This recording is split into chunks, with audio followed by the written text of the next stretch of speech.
കുറച്ചു ദിവസം പനിയും ചുമയും കൊരയക്കാരനും പുറത്തുനിന്നുള്ള ഫുഡൊക്കെ ഒഴിവാക്കണമെന്ന് ഡോക്ടറിന്റെ സ്ട്രിക്റ്റ് ഓർഡർ ഉണ്ടായി. പനിയൊക്കെ മാറി ഇമ്രാനും മൂപ്പനും ഞാനും കൂടി ടൗണിലേക്ക് ഇറങ്ങി മന്തിനാന്ന് വിചാരിച്ചപ്പോ സൂര്യൻ വന്ന് തലയുടെ മുകളിൽ പറഞ്ഞിട്ടും കാര്യമില്ല. ഉമ്മാരൊക്കെ നല്ല പ്രായമായി. എപ്പോഴാണ് മൂപ്പൻ പറഞ്ഞ ടൗണിലേക്ക് കൊണ്ട് നമ്മുടെ പൂനാശ്ശേരി ബസാറിലെ അറേബ്യൻ മന്തി ഹൗസ് എന്ന് പറഞ്ഞ പുതിയ മന്തിക്കട സ്റ്റാർട്ട് ആയിട്ടുണ്ട്. ആ മന്തിച്ചമ്പ അങ്ങോട്ട് തുറക്കുമ്പോൾ തന്നെ ബസാർ മൊത്തം മന്തിയുടെ മണം അങ്ങോട്ട് കൊണ്ടു. പണ്ടുപോലെ ചിക്കൻ ഇങ്ങനെ ഗ്രില്ലടിക്കൽ എന്റെ ഒരു വീക്ക്നെസ്സാ. അത്യാവശ്യം നല്ല ക്വാണ്ടിറ്റിയിലും ക്വാളിറ്റിയിലായിട്ട് ഷവായ ആയാലും അൽഫാമായിലൂടെ സർവ് ചെയ്യണം. നല്ല സോഫ്റ്റ് ആയിട്ടുള്ള റൈസും ആട്ടോ. ആദ്യം തന്നെ നമ്മുടെ അൽഫാമിന്റെ ചെറിയൊരു പീസ് എടുത്ത് റൈസ് ഇട്ട് മയോണൈസ് ഇട്ട് കഴിക്കുമ്പോൾ തന്നെ സ്മൂത്തി ആയിട്ടുള്ള അൽഫാം കേട്ടോ. ഇനി ഷവായിലേക്ക് വരികയാണെങ്കിൽ ആ മസാല മാത്രം മതി, റൈസ് മൊത്തം അങ്ങോട്ട് കാലിയാവും. എന്റെ ഫേവറേറ്റ് ഐറ്റം കിട്ടും. നല്ല ജ്യൂസി ആയിട്ടുള്ള ചിക്കൻ ആയിട്ട് ആഡ് ചെയ്ത്. പിന്നെ ഇവിടുത്തെ സ്പെഷ്യൽ ആയിട്ടുള്ള ഒരു ഐറ്റം ആയിട്ട് ബീഫ് അൽഫാം. അതൊന്നും ഇവിടെ അവൈലബിൾ ആയിരുന്നില്ല, പക്ഷെ അവിടെ അവൈലബിൾ ആണ്. അതും കഴിഞ്ഞ മൂപ്പിന്റെ ഒരു കരം ആരാധന അവിടെ നിൽക്കണ്ടായി.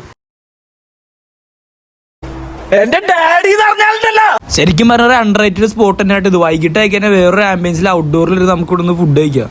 ഈ സ്പോട്ടിന് നമ്മുടെ ആലുവ പെരുമ്പാവൂർ പ്രൈവറ്റ് റൂട്ടിൽ പൂനാശ്ശേരി ബസാറിന്റെ ഉള്ളിൽ അറേബ്യൻ മന്തി ഹൗസ് എന്ന് പറഞ്ഞ ഷോപ്പാട്ടോ.